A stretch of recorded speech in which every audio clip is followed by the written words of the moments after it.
Hi, everyone. Thank you for joining and checking out this video. This is a third part of our series on Medicare, what you need to know. We're going into signing up for Medicare, how to sign up, important dates to know, and other important information like that. All right, so let's get started. Again, I'm Jonathan Schenkel. I'm your host. I am the owner and primary agent of Health Horizons Medicare Solutions. We are an insurance agency, brokers who work with every insurance company that's available for Medicare, life insurance, final expense, annuities, and specialize in health insurance and Medicare specifically. We would be happy to talk with you, meet one on one, if we can help you virtually or face to face, as we can help you navigate this complex and confusing system that is Medicare. A lot of people don't know that it's free to meet with an advisor like me, somebody who is really an expert in the field and can give them advice on making a solid plan moving forward to navigate health insurance and their Medicare coverage. All right, so let's get into some important dates.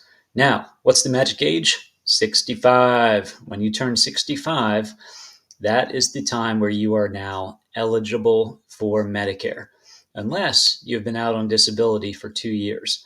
Now, after 24 months of Social Security disability, Americans become eligible for the Medicare program. Doesn't matter what age you are. I have a good friend who was in a very serious car accident, was permanently disabled, and in her 20s became eligible for Medicare and could choose a Medicare plan. So it's not always once you're 65, but by and large, for most people, you've been paying Medicare taxes the whole time you've been working. Even if you retired early, age 62 or 63, you had to find a way to get private insurance coverage or another program until you turn 65 and are eligible for Medicare. Now, when you turn 65, you have a special period called your IEP, or initial election period, enrollment period. This is around the age of 65, 3 months before, the month of, and then 3 months after. So you have 7 months total to apply for Medicare, choose what plan you want to go with, look at all of the options, and then apply and get set up with the plan that you want to choose. So 3 months before your birth month, the month of, and 3 months after. Now, typically, your Medicare is going to start on the first day of the month of your birth, unless I believe you were born on the first of the month, in which case they will start it the month before. Now, how do you apply for Medicare? Um, Interesting question.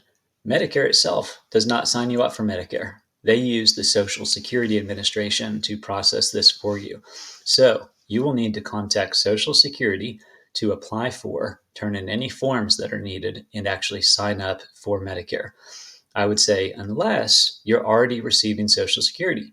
Some people take Social Security at age 62, age 64. If you're already in the system, you're already receiving Social Security benefits, they are going to automatically sign you up for Part A and B, whether you want it or not. Just one day, a Medicare card, red, white, and blue insurance card, says Medicare health insurance.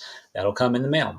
And then you have Medicare. And they're going to notify you that they'll start taking out of your Social Security check the Medicare insurance premiums. Now, we covered all of that information in a prior video, so go watch that, what the costs and premiums are.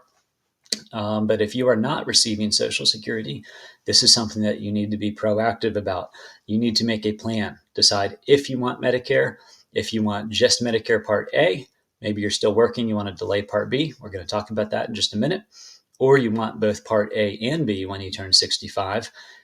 Whether you want to start Social Security payments then, or you want to continue to defer your Social Security payments so you get the most amount of money possible. You need to make up your mind and then be proactive to contact them. Easiest way to do that is to go online, create a MySSA account on Social Security's website, ssa.gov.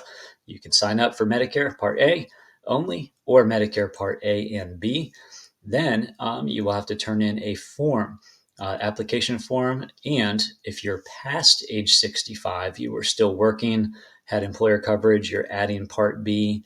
Later on, you will have to turn in a special form that is documentation of your employer coverage, signed by HR person at your employer, that you had health insurance this whole time and it was considered what Medicare calls credible coverage, meaning that the prescription drug coverage meets. Very important to be aware of. All right, another important time period, October 15th through December 7th. This is called AEP, or the annual enrollment period. This is a time of the year where you can shop all the different plans that are coming out for the next year, apply for the plan that you want, or choose to keep your current plan and ride it out through the next year. This is open season. So do your research, talk to an agent like me. I'm happy to be your advisor, walk you through this process of what's available, make sure you're getting the most benefits that you can. In addition to that, January 1st through March 31st, you have what is called the Medicare Advantage OEP. This is a one-time opportunity to make a change. If you're not happy with your Medicare Advantage plan that you chose, or if you already have had one for a few years, you still have the ability to change. A lot of people don't realize it. Additionally to that, you have what is called trial right. If you drop a Medigap policy, a supplement, to go back to Part C, or if you start out on Medicare with a Part C Advantage plan, then you have a full year to decide if you like it and are happy with it. At any point in that year, doesn't matter what month it is, you can switch back and are guaranteed to get the same plan and the same rate. So let's say you go with Plan G supplement and a drug plan when you turn 65. 2 years later, you're 67 and you want to try out Medicare Advantage to get the dental, the vision, the groceries, all that kind of stuff. You have a full 12-month period. It starts in January when that plan starts.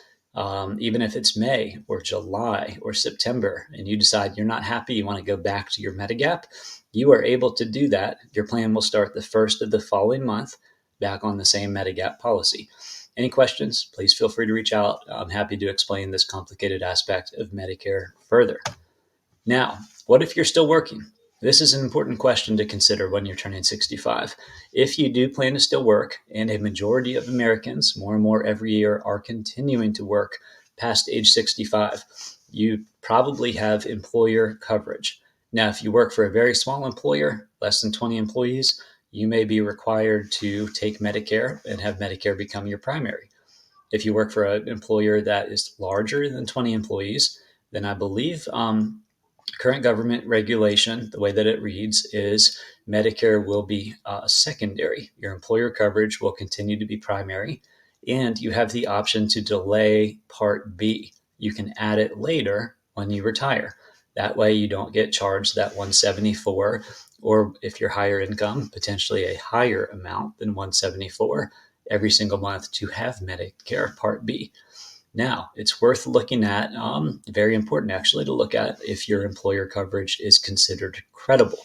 As I state on here, point number 2, you will pay a late enrollment penalty if you add Part D later on. Now, we covered this in our first video, a review of Medicare.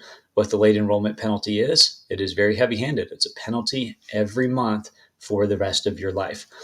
Something that Medicare adds on if you did not have credible coverage once you were covered under Medicare at age 65. Ask your HR department for more information or documentation that your plan is considered credible. Now, it's important still to consider if that's the best pathway to go, to only take Part A and keep your employer plan.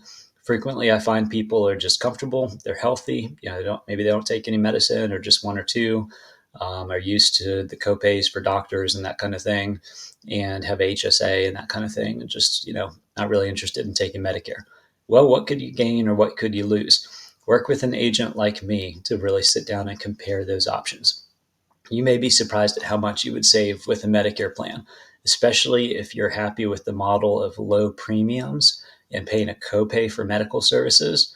A $0 Medicare Advantage plan could save you a lot of money compared to what you may be paying now for your employer group health plan. Plus, many Medicare Advantage plans that are the zero premiums have a very low or no deductible at the start of the year. A deductible, again, insurance language, that's the amount that you pay first out of your pocket before your insurance company kicks in and starts paying anything. So it's worth looking at. Doing a side-by-side comparison. Again, contact me. We're happy to help you with that. That's what we do every day. No cost ever for that. We work with our clients. We're paid directly by the company for helping you sign up. No agent should ever charge you to work with you on Medicare health insurance. That's against Medicare's rules and regulations. So again, Jonathan Schinkel, Health Horizons Medicare Solutions. Thank you for watching and tune into our other videos. to learn important details about how to navigate this complex area of life and insurance known as Medicare.